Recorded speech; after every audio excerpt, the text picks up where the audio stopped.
and welcome back. It's Andy P. And we're at Andy Makes Movies. And it's been a while, and I just drove across country, and I'm back in L.A. And I'm here with, for my first time back in L.A., Curly's grandson, known as Curly G, a.k.a. Brad Server. And I'm here interviewing him. Dude, are you going to wear those glasses all the time? It's weird. I can take them off. Okay, so we're here. We're going to do an interview. You're gonna have that look on your face the whole time? You gotta slap it off me. Oh, all right. So now, oh, that's better. I can't wait. Let's go. Let's talk to the fans. Are you gonna do that voice the whole time? You gotta slap it out at me. Oh, lame brain. Wow. Did that work? Hey, Andy, nice to be on your channel. We could do a real interview now. Sorry, folks. Sam. Look, we got Sam joining us. How are you, Sam? So I am here with Curly G. That's short for Curly's grandson of the Three Stooges. Yes, please tell him. He is actually Curly's grandson of the Three Stooges. That's my grandpa. So, we're going to talk today. We're going to talk about your family's legacy. We're going to talk about movie making. We're going to talk about what you're doing. And let's get started right away. Let's jump into it. Sure. So you had no idea you were related to Curly of the Three Stooges. I did. I came home like every other kid, up to about the age of 8, watching the Stooges, coming home from school with my friends. Curly was my favorite. Until one day, my brother went to a Broadway show with my grandmother, and he carried on afterwards saying he wanted to be an actor over and over and over. And then finally, my grandmother said, enough. Your biological grandfather's Curly Howard of the Three Stooges. Entertainment runs in your blood. Is that really how it happened? That's how it happened. And he didn't say another word the whole ride home. He came home and told me, and we were in shock. Wait, so how old was your brother? If I was 8, he was 11 or 12. Okay. It's crazy. So you had someone who you thought was your biological grandfather? Yes. Okay. So Grandpa Mo. You actually had a grandpa named Mo.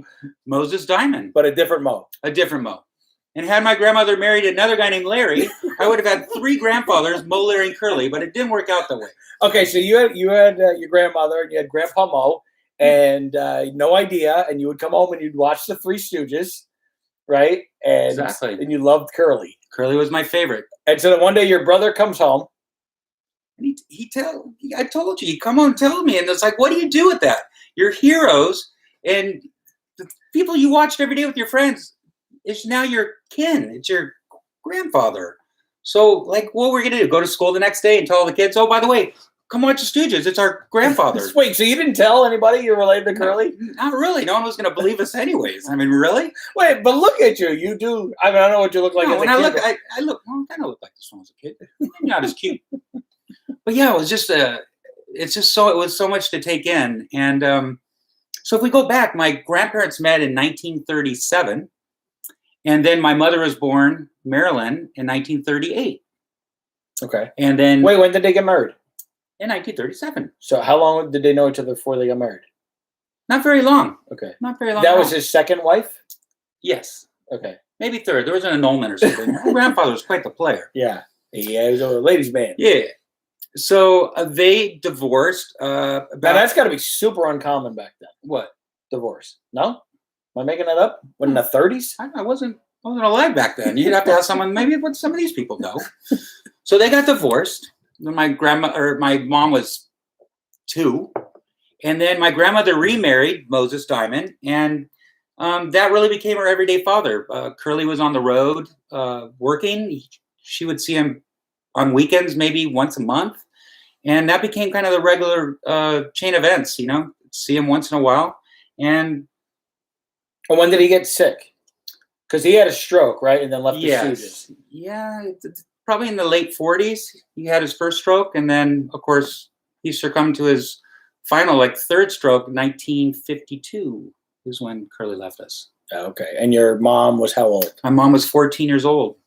And so Curly really wasn't a big part of her life because as my grandmother remarried, that became her everyday father. He actually, Moses Diamond, legally adopted her. So that really is what she channeled as her family and her life. And then, of course, when we came into the story, there really wasn't talk of Curly. So it's kind of odd. So when you were coming home and watching the Three Stooges, I mean, they must have known. They were, oh, I love Curly. I love the Three Stooges. And they didn't tell you. Well, the thing is, we weren't really allowed to watch them at my mom's house. So it wasn't like she had to tell us. Oh, okay. Right. And then at my dad's house, he kind of knew.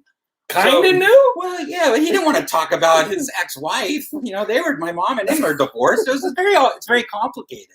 But it's like everything was suppressed, and it was like everything was kind of forbidden to talk about. And then we find out, and then it's like so much to handle. So we had a lot of amazing stuff that we were able. My brother was a self-taught piano player at like 5, and we were doing makeshift musicals at 5 or 6, just entertaining. And this was before we found out. We had no idea why we had these God-given talents, and it's because the Howard bloodline was running through these veins. And we're so gifted, and it's such an honor to be the grandson of one of the most amazing comics ever. So you must be loaded. Yeah, I'm loaded with lead. Yeah, wasn't that? No, not so much. That's why I'm doing this video for you, because I'm hoping to get a couple cents out of it, at least a Bitcoin or something. No money. Yeah, no so money. you're one of those Hollywood stories where the family, like no residuals. Stooges got no residuals when they went on TV, and you don't even own the rights to. Can I talk about this? You don't own the rights to Curly. You don't own the rights to the Three Stooges. Like nothing. You get nothing. No, I get no. But that's okay. Look at this. Look at this. Look, I kind of look like him. I got the register, not the cash register. I got the upper register right here. And then, but so it's amazing. Could we sell, like, I mean, like get the chance to have Curly's great grandson? Can we do What does that mean exactly? You mean, I mean, other guys do it, right? At my age, I don't know. I'd have to make sure it still works. So your brother went into show business. Yeah, at a very young age. He was a star at all the high school shows at a young age. And then he went to college on scholarship as an actor. And now he's a prominent musical director in Florida and at the Totem Pole Theater in Pennsylvania. He's so talented. Well, we got Schwartzy here. Schwartzy says Brad's usually loaded. Hey, that's kind of personal, but yeah, you're right. So I drink Three Stooges coffee. But you didn't go into show business. Not until of late. Yeah. And you're a big part of that. Yes. Thank you. But before you got into that, like you spent your lifetime kind of hiding from this Three Stooges thing in a way, right? Like you used it to pick up girls? No, that's that you chase them away with that, okay? No, I mean I had the I feel like not today. I feel like it's different. When I was growing up, even girls hated the Three Stooges, but I find there's a lot of girls who like the Stooges now. Well, that's only because they think I'm loaded, like Schwartzy said. That has nothing to do with them liking the comedy trio.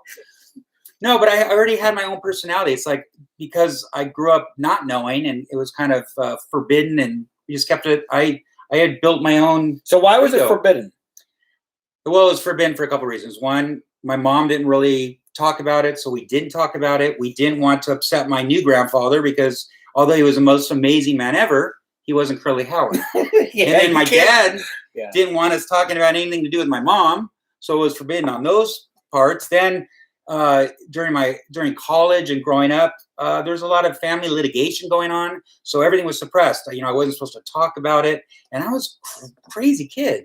You can imagine this as a kid. I mean, I was rambunctious. I was like, I wanted to just be on top of the world and do everything, and I was just like, I didn't want to get anyone in trouble. I didn't want to get my mom in trouble. So it was just this amazing gift, and I had my own personality, right? So I didn't have to say I was Curly's grandson. They kind of knew something was special about me. I didn't talk that high register. I just got that of late when I met you for some reason. But yeah, so I smacked it into you. Yeah, it's just been it's a gift, and it's a gift of So why didn't you go into show business? By the way, we're having a little fight here between Sam and Schwartzy. Sam, you didn't have to retract your message. It was good. They're I don't know if you're watching the messages on this side. What girls like the Three Stooges? Well, we'll start with Jamie. Schwartzy. Oh yeah. There's girls that like the Three Stooges. Anyway, so why didn't I go into that? Yeah, why didn't you? So that was my brother's thing. I play the drums, so I had a little bit of music. My sister's an a cappella singer, so we had the talent and stuff. But that was my brother's avenue. I used my charm and my wit, and I got into sales. I wanted to actually make money, not do what you do and just make movies, right? Oh. Oh, yeah. So, yeah, that's what it is. But but do you regret now, like looking back, because we've had some conversations about, like, I mean, because you're getting into it now, and we'll get to that. But like, do you regret it? Do you regret not trying to, not? No. The only thing I regret is that we weren't told earlier that, about my grandfather, because Larry and Mo were actually alive, obviously. I was born in 65. They passed in 72, 73, right? So I was 8 years old. My brother got to meet them at the Motion Picture Hospital, but I wasn't told. So that's one of the biggest regrets that I have, is I wasn't able to meet my great uncle and Larry Fine. Oh, yeah. So people don't always know that that Mo and Curly and Shemp were all brothers. That's right. There was 2 other brothers as well. 5 brothers. Five Horwitz. That was changed to Howard because in that time it wasn't real popular to be Jewish. And I hear there's a sister. They had a sister. Oh, yeah. We'll talk about that sister later on another video. But yes, there is a sister. Yeah. And you'll have to follow my channel. So if you go to Curly's grandson's got a YouTube channel. So we'll talk about that. So you're doing it now. You're well, let's talk about writing. We got a lot of writers, that come and listen. Right. You started this YouTube channel, right? And we're doing kind of all kinds of comedy and some Stooge related stuff. And do you think of yourself as a writer? Although I don't actually write it on paper, like I'll call you and I'll say, I come up with these thoughts like every day as I'm driving to work. I have a 45-minute drive. And in the morning is when I have nothing to do with all these thoughts about, funny skits and funny stuff. And so in a way I do, right? Because I call you and you write it down so yes, without actually writing it, I guess. I'm the secretary. You're the everything, by the way. He makes me sit on his lap too when he producer, director, photographer, everything. Yeah, but you do come up with like really like out of the norm, kind of crazy, funny ideas, and I'm kind of always amazed by it because I'm like, well, that's really good. That's really funny. Right. And that's one of the things at a young age, and even for the last 20, 30 years, it was always the stuff that came out of my mouth, and this firsthand. We'll be out somewhere and I'll say something that is just like so out of the blue that people just have this dumbfounded look on them, like, what was that? And that's the gift. It's creative thinking, which I was obviously given that gift. And so we use that, right, when we do our videos. And what about how we met in 2012? I mean, there was a major event going on in 2012. The Three Stooges were going to be on the big screen. The Farrelly brothers had written this movie, Three Stooges movie. The Three Stooges movie, and well, you have a story about the Three Stooges movie. I mean, I was thrilled when it came out. A lot of people were like, "Oh, I can't believe they're doing the Three Stooges. That's taboo." But you know what? I was like, "What an honor!" 50 years later, they're at the Grauman's Chinese Theater in Hollywood. Are you kidding me? And I'm going to an event. This is huge. So I was very excited, and I actually enjoyed the movie. I thought that the cast did an amazing job, and Peter Farrelly and Mike Cerrone, the writers, they put a lot of effort. They love the Stooges. It took like 8-10 years, so they didn't rush it. And I was. What do you think? So I feel like Uncle Mo, right? Your Uncle Mo he was the leader of the Stooges, right? Right from the beginning to the end. And you think he would have liked it? I think the boys are tickled pink by it. I mean, really, you know what I'm saying? Yeah. I mean, they didn't have Jules White to do all the amazing things that they had, but they had the Farrelly brothers and their vision, and they added some nuances that they took some of the old stuff, they put some new stuff in there so that it could so younger kids could relate to it. I got to see a little slapstick and get a little piece of what the Stooges was like. So I think it was a tribute film to the Three Stooges, and out of it, that's when I met you, because you did something. I did pretty amazing. So I auditioned for Curly, and I came close. My audition's online, or at least the video that got me the audition, and I got in really late. But so I did this audition, and I got pretty close to the end, and I found out I didn't know you existed. At least I didn't remember, because I had Joan's book on Curly, right, and you're in that, right? Joan's Mo's daughter, and. But we were every year they do this Three Stooges festival at the Alex Theater in Glendale. Yeah.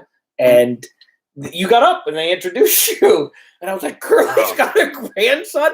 And for some reason, like, you're the only one. Like, no, you want to meet everybody, but you're the guy, you know? And it's funny, too, because you're very much like you would imagine Curly's grandson would be.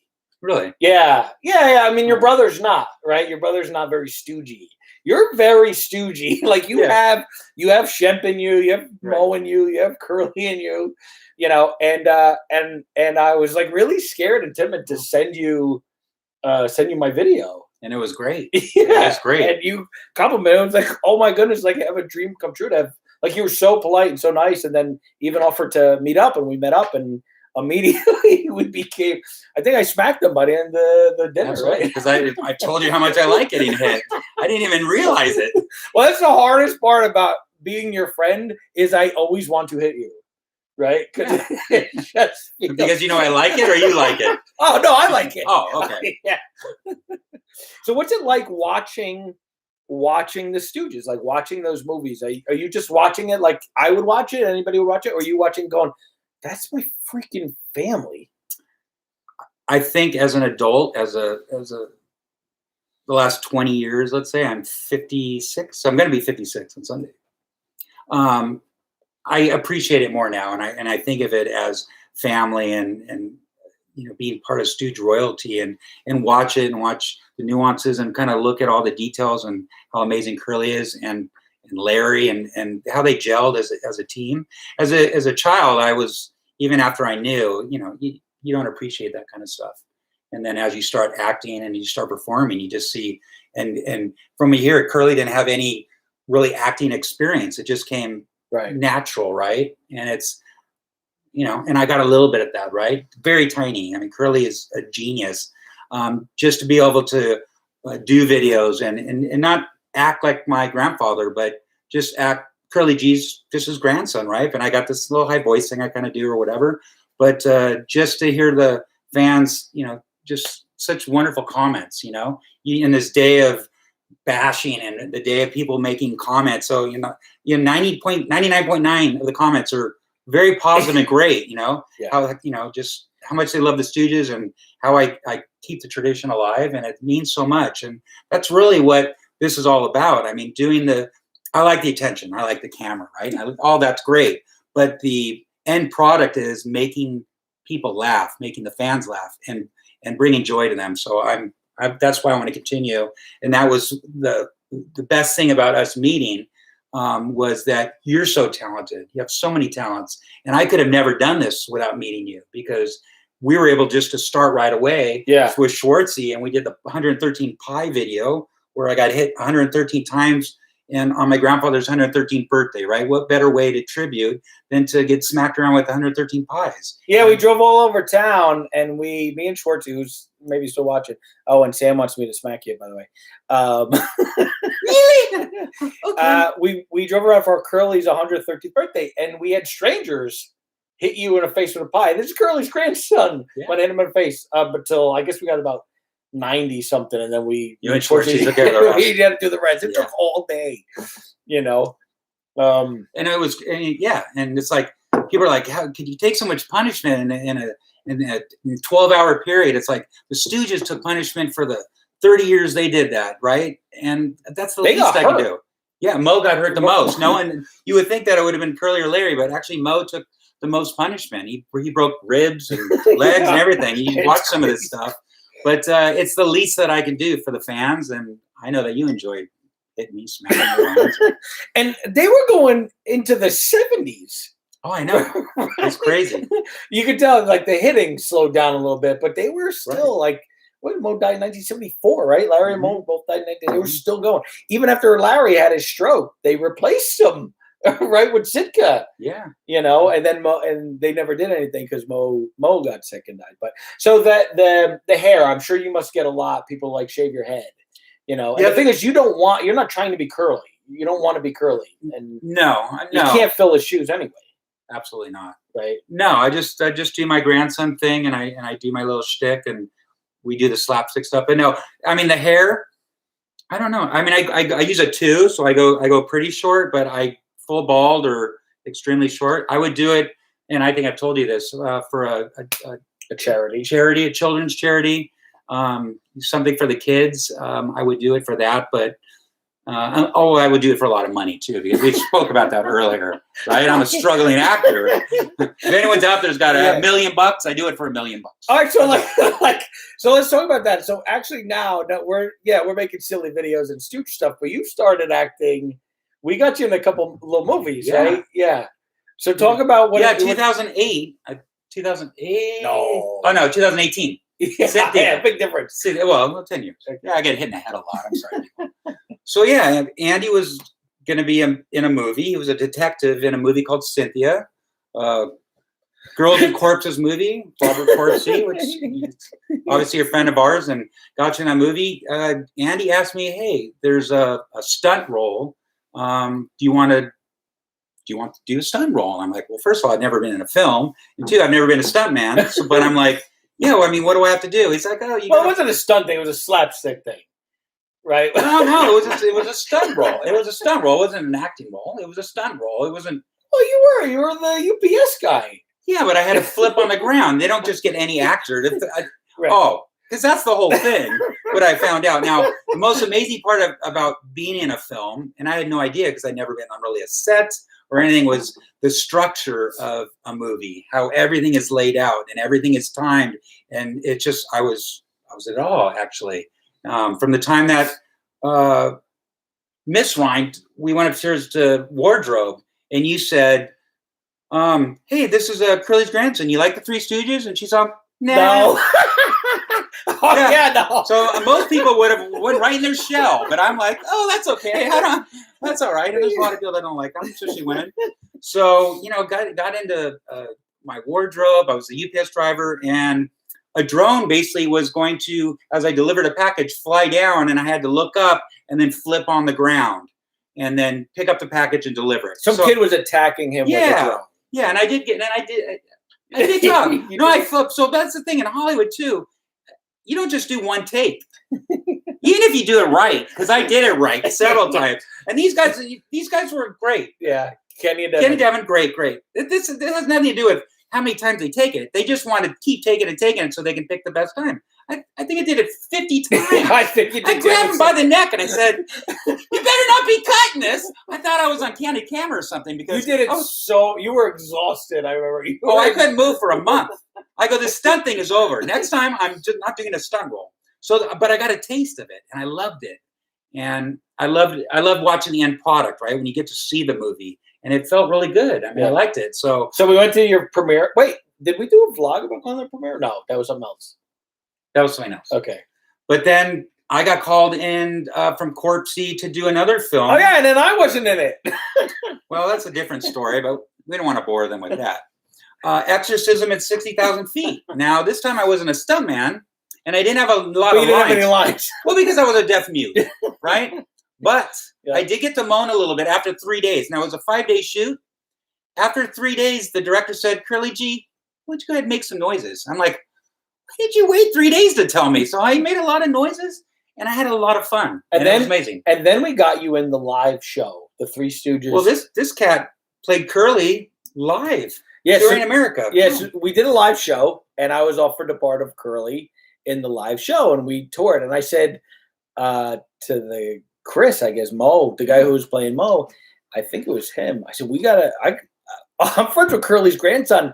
We got to get him in it as the fifth guy. There's a Three Stooges, a girl. There was like the bad guy. And then there was like the fifth guy to play a bunch of different roles. And I'm like, how can we not use Curly's grandson, right? That's great. So we did live theater together, and we traveled the country. Right. And going up on that stage, I mean, I feel like, people were there for the Three Stooges, but they were in all of you. Yeah, that was the most rewarding work I've done. And it was actually part of the biggest challenge too, because, a movie and videos is one thing, right? Because you can cut and you can take other takes, but this was learning lines, and you had to know your lines and know the timing. Otherwise you're going to throw everyone off, right? Most of you have probably done live performances. And it was my first taste. I didn't know if I was going to be able to do it. Now, my brother's been in all kinds of stuff. And he actually, in The Lazy Chaperone, he had dialogue this much. He had this much dialogue, right? I'm like, what? I can't even. One page is hard for me, right? I don't know what that means. It just means he had a book this much. He was the main guy, right? So I remember one day he was reading. Did you talk to him about getting prepared to do the live show? Yes, and he told me, and he kept saying, it's muscle memory, just like your brain. You just do it over and over and over and over, and you'll remember it, right? So it was true. I feel like you took it the most. I feel like you took it the most serious because you knew your lines. Well, I didn't have as many as you, but still, it was but it was important too because there was a lot of fans of the Three Stooges there, right? And yeah, but that was fantastic. We had a blast. We got a lot of trouble. Oh yeah. Oh yeah. So we were like the little kids on the day. I went on the plane as Curly, right? you as Curly G, basically, and we just the carts that you wheel around in the airport. He was rolling me around. Security was after us. We were a mess. Yeah, but it was fun. It was fun, and we want to keep doing it. Yeah, we want to do more. Yeah. So, what's your favorite part about performing now? There again, I think giving it back to the fans and having the fans really appreciate it, and I want to keep doing it. I want to make more movies, keep doing more content with you, TV, commercials, sitcom, sitcom, yeah. And what about we got some amazing other people we work with, and Schwartzy is one of them, but Chris Dermick, our Mo. Yeah. And Mo is the glue. He's the catalyst of the Three Stooges, and he's amazing, super talented. And it's such an honor. You have so many amazing friends that are so creative and so talented, and I get to pull in with them, and I appreciate that. Because everyone that I knew before this didn't have any talent. So what was the first thing we actually shot together scripted? It was the pie, right? Yeah, but it's not really scripted. That was like us driving around town. Yeah. Was it Big Baby? We played a babysitter. Yeah. And then we did a short with Schwartzy where we meet you in the park. Yeah.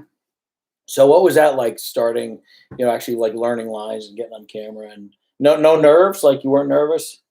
It's not actually nerves that you like before. It's actually the memory part. Because I know that I could have seen the look on his face. I'd have to say something that I've said 1,000 times in my life.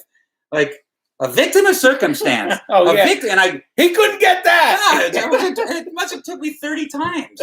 And then as I drove off after the day, in my car, I did it just like that, right? So it's the nerves are, you rush. I think you rush things, right? Sometimes. But yeah, I think it's been an amazing journey so far, and I'm looking forward to continuing it. Do you like doing improv and line and just making stuff up and stuff like this, or do you like doing the scripted stuff? What do you like better? I think I like live. Yeah, just like being yes, like when we go live and stuff like that, it just kind of flows. And next thing you know, it's been 20-30 minutes, and we're just bumbling idiots. Yeah, but it's fun and it's real, So yeah, I like doing the live stuff. Okay, so where can we find your stuff? Tell them where. Well, we got a YouTube channel called Curly's Grandson where you can find me. You can find me on Facebook. If you look up Curly G, Curly's Grandson, Brad Server, you can find me on Instagram. You can find me on Facebook. We got TikTok, all over the place. All kinds of fun places to find me. And look, Chandler Isaac just showed up. Oh, hey, why don't you tell him who she is? And that's Shemp's great-granddaughter. Yeah, she's the best. Yeah, so that's your great uncle's. She's my great cousin. Yeah. And then Schwartzy's there, and we're gonna do more with you, me, and Schwartzy. Absolutely. Yeah, we got a little show coming up. So keep a watch out, right? Please. Yeah. So and don't forget the smack. I mean, it's not right when you just like present your cheek. Just hit it. No. No. Thanks for joining us. Thanks, guys.